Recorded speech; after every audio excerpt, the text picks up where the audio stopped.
Did you know that the average person has up to 70,000 thoughts per day?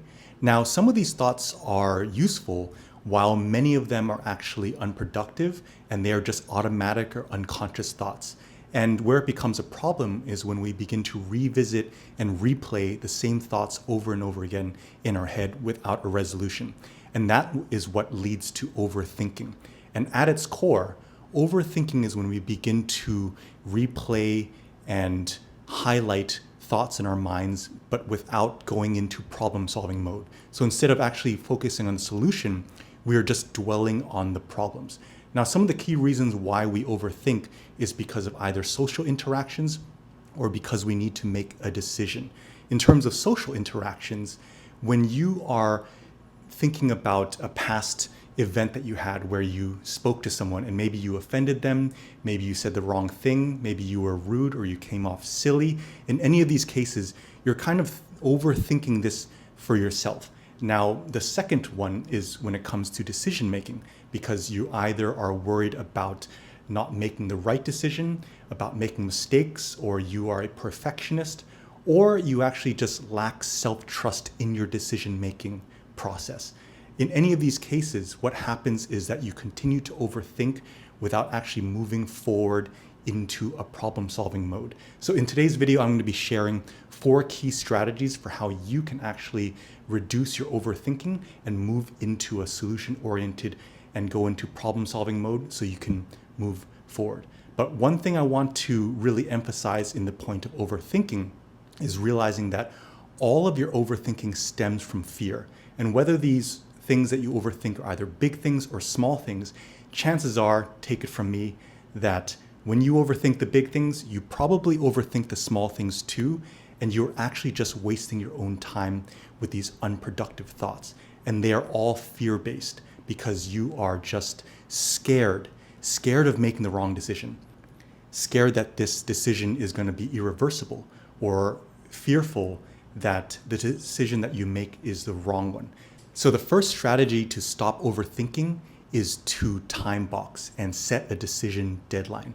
When you do so, what you are doing is you are holding yourself accountable to set a deadline to make that decision so that you can move forward to the next decision. Because when you stay stuck overthinking, usually we start to gather more and more information, and that actually just adds to more overwhelm because we continue to think about this thought, and that leads to actually more overthinking. So it becomes a vicious cycle.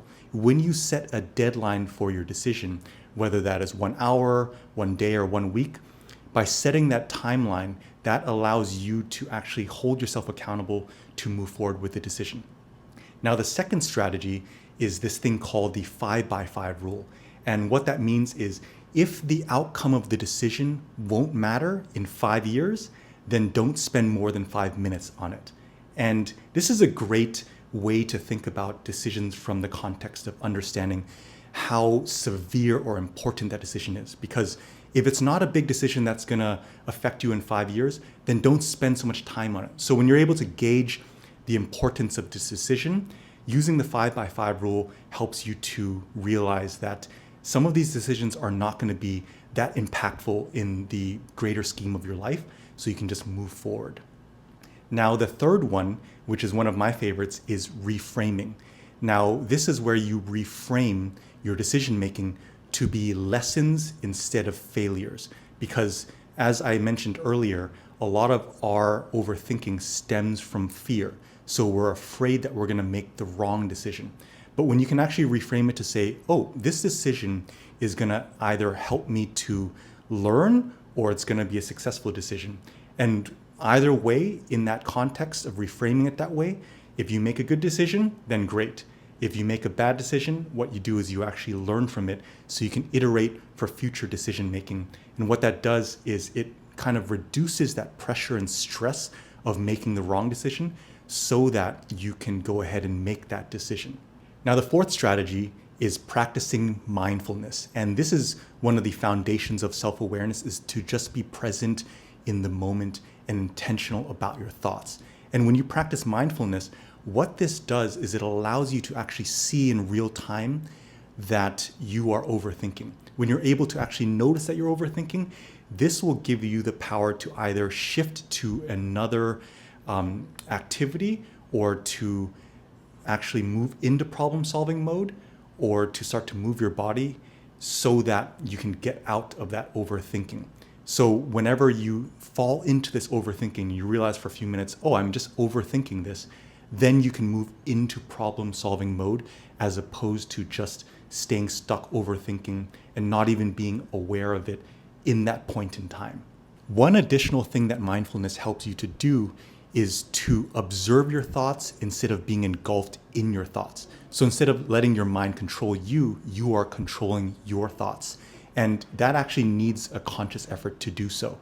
So let me know in the comment section below what strategy works best for you. And usually, depending on the thing that you're overthinking, you can use a combination of these different strategies to help you to move forward in your life and stop overthinking. Because overthinking is something that really becomes kind of a thorn in your foot. I don't know if that's the right term, but it is a waste of your time, and it's unproductive, and it causes you stress, overwhelm, and a sense of helplessness. So instead of being in a state of fear, what you can do is you can take back the control to start to make those decisions, allowing you to move forward. So my name is Dexter. I'm a mindset coach. I talk about self-awareness, decision-making, and living a purpose-driven life. If you like this content, please subscribe for more and share it with people who you might think this will benefit. And I hope you have a wonderful day. Bye-bye.